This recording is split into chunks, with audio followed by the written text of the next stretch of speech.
In this video, we're going to talk about Newton's third law. And Newton's third law we defined earlier as just being the law of action and reaction, where the term action and reaction was actually referring to forces, the action force and the reaction force. And basically what Newton's third law says is that every force has an equal and opposite force. If you want to use the term action and reaction, then you would say every action force has an equal and opposite reaction force. Now, one of the things about Newton's third law, using the terms action and reaction, is that what you call the action force doesn't matter, because they're always going to be equal and opposite. So it's kind of inconsequential. However, we do have a couple of rules or guidelines associated with that, and I'll get to those in a couple of minutes. So the first thing we want to do is just set up our scenario for Newton's third law. So we have two objects which are moving towards each other. We'll call this object A, and this is object B.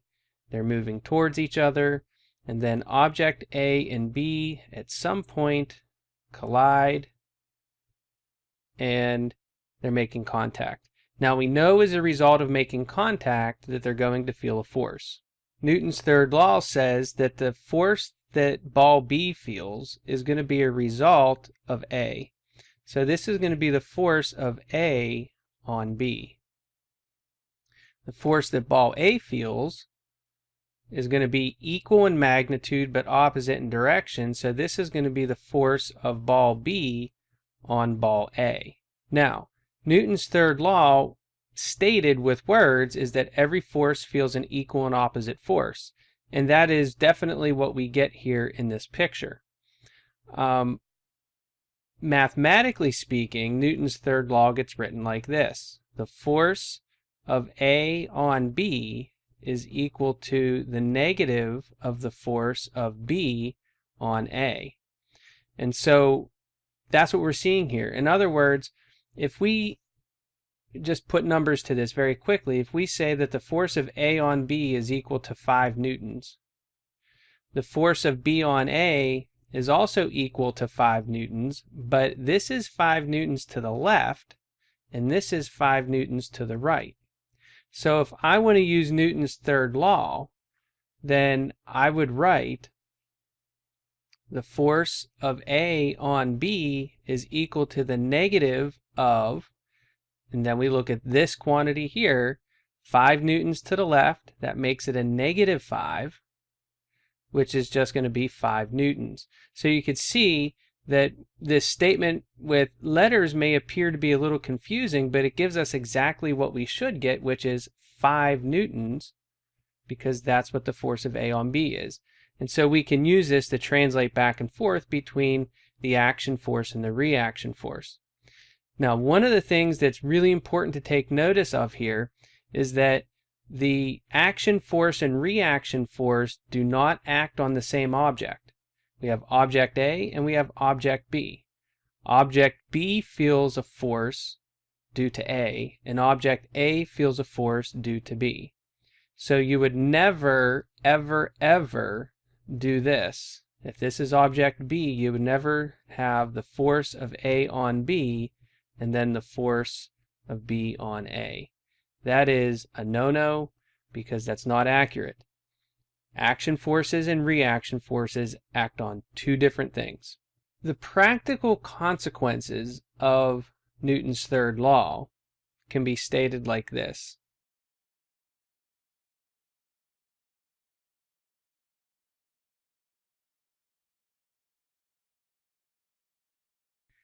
In order for a force to exist, you must have two interacting objects.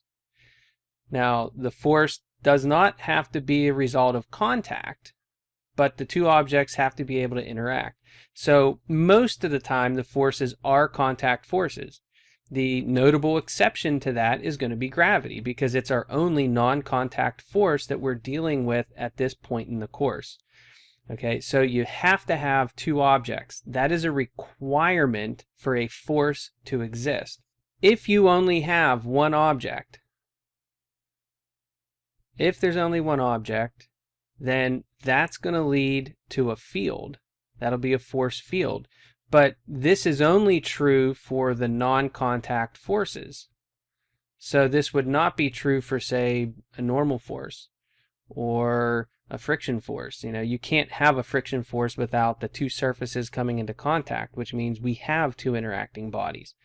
Okay, but for the gravitational force, we can create a field because it's a non-contact force. And later on, we're going to learn that the same thing is going to be true for the electric force and the magnetic force and even nuclear forces, that the object by itself can create a field so that a force may be felt at some other point in time. Okay, so when it comes to solving Newton's third law problems, if there is a trick to it, the trick is this. One, it's just like solving a second law problem.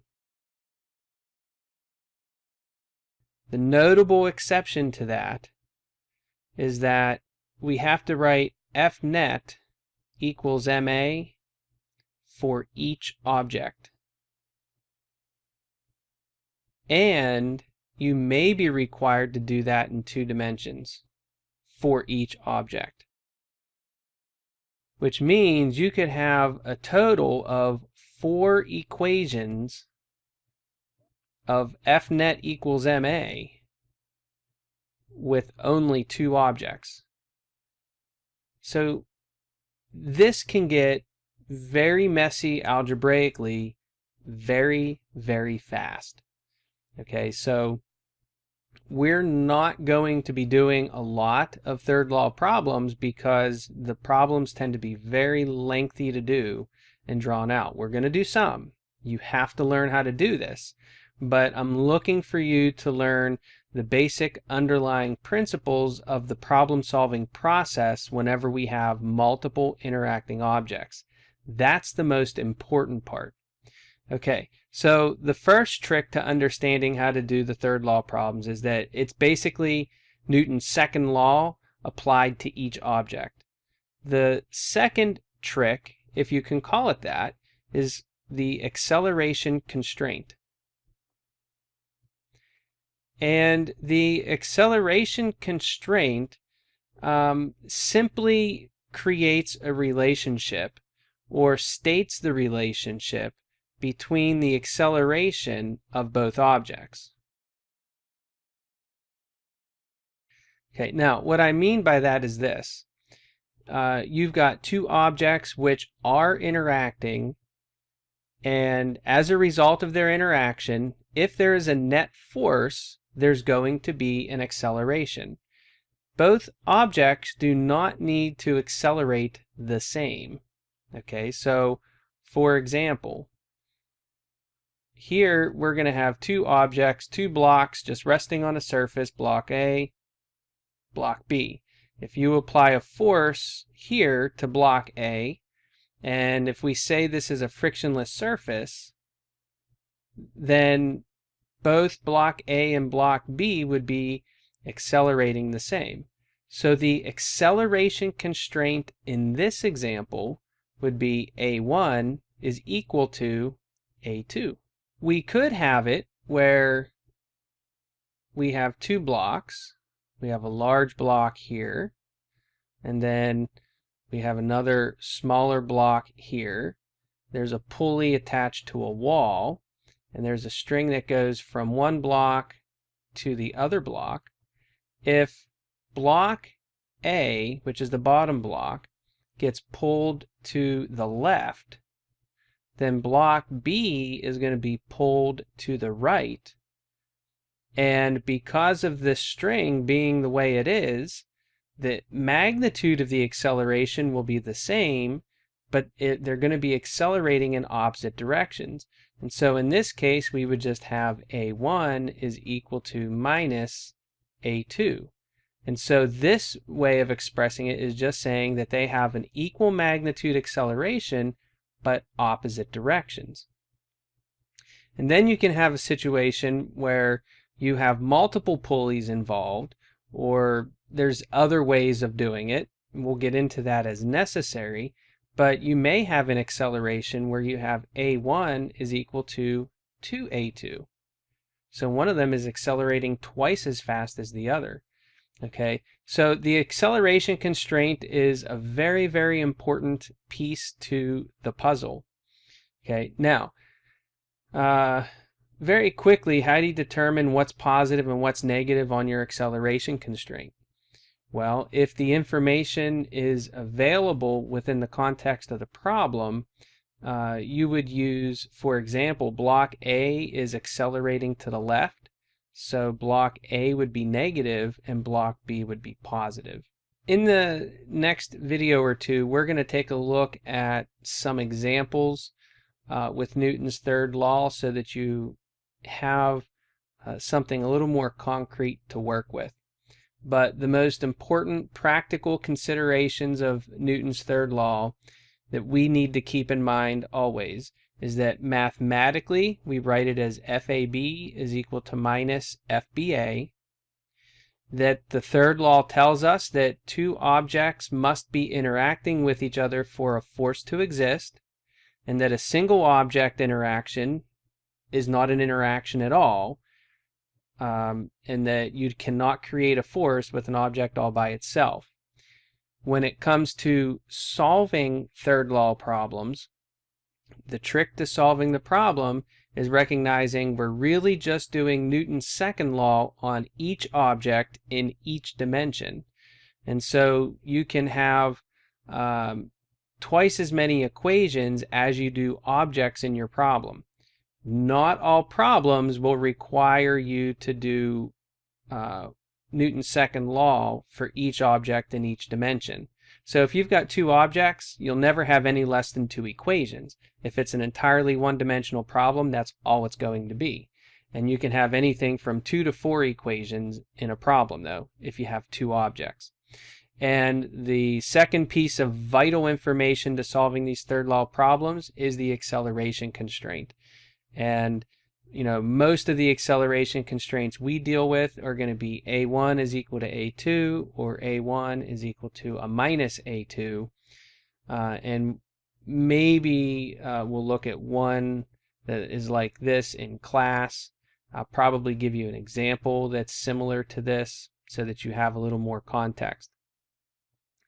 Now, what I don't want you doing is going out onto the internet and trying to find another way of doing these third law problems, because I don't teach shortcut methods in this course, because a shortcut method is a great way to very quickly get through a specific type of problem. But if you only learn how to do the shortcut method without learning how to do it fundamentally, starting from the basics, starting with Newton's second law, then you're bound to run into trouble at some point, because when you don't know what to do, you're going to go back to what you know, which was a shortcut, but the conditions in which the shortcut is valid aren't entirely clear to you, and so then you end up getting the problem wrong and you create more confusion. So we're always going to be doing this starting with fundamentals, which is starting with Newton's second law. So if you ever show me a solution which is not starting from fundamentals as I teach it, then you're going to end up losing points for not following the proper methodology.